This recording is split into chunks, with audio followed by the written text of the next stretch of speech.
There are only two miraculous signs that appear in all four Gospels. The first is the resurrection itself, and the second is the miraculous feeding of the multitude. Matthew, Mark, and Luke tell the story a little differently than John, but that's not surprising to us because we've talked again and again about the fact that John, written so much later, has the opportunity to tell us deeper meaning behind the story, a story that is already well known. Anytime you read the Gospel of John, you have to look and say, what are these details, and what are these details trying to point us to? There's always a story under the story that he wants us to catch. And this particular account of the feeding of the multitude is no exception. There are two great stories in Israel's heritage that John wants us to remember. And he chooses his language carefully. He first wants us to remember Moses. He says Jesus goes up on a mountain at the time of the Passover. And there, he says, Jesus reclined with his disciples on the hillside. The exact same language he would use in talking about reclining at the Passover table. And then we get bread, which reminds us of the miraculous feeding. And then we have a story of disciples going across water and the Lord of Lords walking across the water with a sign of such great power, just as Moses would raise his staff and part the waters for the children of Israel to go through. So all these little glimpses of Moses he wants us to remember as the background to the story. But then, interestingly enough, he points us to another story that most of us have probably never heard. Elijah's successor, Elisha, the one who succeeded the great prophet at the end of a great famine. The prophet Elisha was mentoring 100 prophet apprentices, people who would go out into the land and reclaim the land for the faith of God.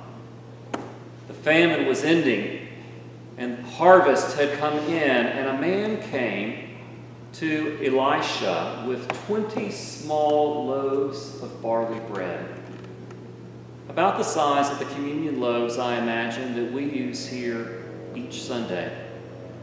It was his offering to God. It was his tithe. It was his first fruits, giving thanks to God that after so many years of drought, there was a harvest. And he gives the 20 loaves to the holy man Elisha. And Elisha turns to one of his servants and says, pass it out to the students that we can all eat. And the student says, but what are 20 loaves among 100 people? And Elijah says, pass out the bread. So the 20 loaves are passed out. All 100 eat. And it says there was a basket full of leftovers. Andrew says, there's a boy here with 5 barley loaves and 2 fish. But what is that among 5,000 people? And Jesus has them recline, John says, as if they're to receive a Passover feast. And the bread is passed out.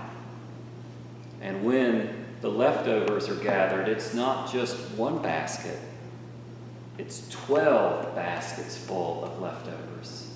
And immediately the people say, it is the prophet! Elisha has come back! The sign that we've been waiting for! He's here! But Jesus withdraws because it is not yet his time. Christians, from the earliest time, have seen this multiplication miracle as a sign, as a foreshadowing of the Eucharistic meal that we all share.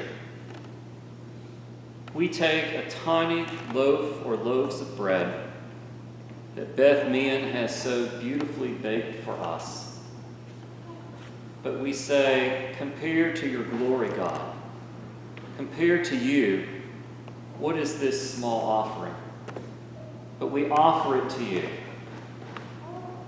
And then we pray. And the Lord of Lords, the one who multiplied 5 loaves and 2 fish to feed 5,000, the successor of Elisha, who was able to multiply 20 loaves to feed 100, transforms that simple bread, that beautiful simple bread, into his very presence. It is the miracle that we see week in and week out. The miracle of God's power. The miracle that we can be fed by Jesus himself, just as those people were fed on the hillside. It is a converging of baptism through the Red Sea, of the feeding of the manna in the wilderness, of Moses' call, of Jesus' multiplication, of our death and resurrection in Jesus, all of it mixed together in one miraculous offering. The weekly Mass or Eucharist is the time in which we see the miracle again and again, and where we're not just fed for one meal, but where we're fed to fill us to overflowing, to become Jesus' presence in the world. This is the miracle of the multiplication. It is the reason why all 4 Gospels carry it with the resurrection. It is the way we connect to the resurrection of Jesus. It is how the resurrection of Jesus is made real to us. It is how we are filled with the risen Jesus, and how we become the risen Jesus, because we offer simple bread and we watch God do amazing things with it, amazing things to it, and amazing things through us. We, today, in this moment, will witness the miracle of the feeding once again. Thanks be to God. Amen.